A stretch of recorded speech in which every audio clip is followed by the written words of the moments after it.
তো এখানে আপনারা একটি সায়েন্স ল্যাবরেটরিজ বা বিসিএসআইআর কর্তৃক পণ্যের পরীক্ষণ রিপোর্ট বা অ্যানালাইসিস রিপোর্টের কপি দেখতে পাচ্ছেন।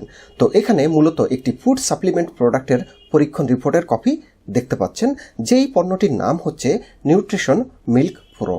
তো এখানে এই নিউট্রিশন মিল্ক প্রোর যারা মালিক বা স্বত্বাধিকারী রয়েছে তাদের দাবি হচ্ছে তাদের এই ফুড সাপ্লিমেন্ট মানবদেহের জন্য অত্যন্ত গুরুত্বপূর্ণ পুষ্টি যোগান দিয়ে থাকে, কিন্তু তাদের এই মুখে কথা বললেই তো হবে না, তার বিপক্ষে একটি বৈজ্ঞানিক রিপোর্ট বা সরকারি কোনো প্রতিষ্ঠান কর্তৃক একটি সার্টিফিকেটের কিন্তু প্রয়োজন।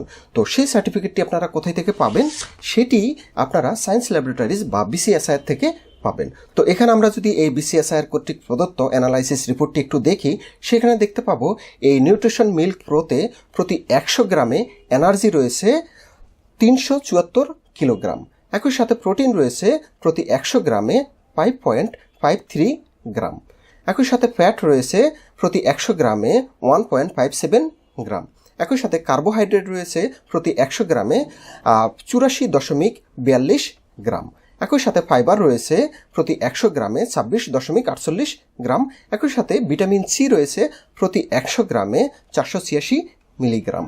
তো এই যে রিপোর্টটি আমরা পেলাম, এটির মাধ্যমে কিন্তু এটি প্রমাণিত হয়েছে যে এই পণ্যে কোন পুষ্টি উপাদান কত মাত্রায় রয়েছে।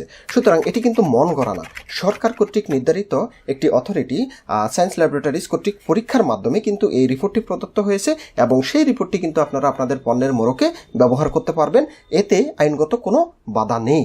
সুতরাং আপনারা যারা আপনাদের পণ্যের ফুড সাপ্লিমেন্ট হতে পারে বা বিভিন্ন ধরনের পণ্য রয়েছে, যে পণ্যই হোক না কেন সেটিতে কোন মাত্রায় পুষ্টি উপাদান রয়েছে সেটি কিন্তু আপনারা এই সায়েন্স ল্যাবরেটরিজ থেকে পরীক্ষা করে দেখতে পারেন, এবং সেই পরীক্ষার রিপোর্টটি আপনারা আপনাদের পণ্যের মোড়কে ব্যবহার করতে পারবেন।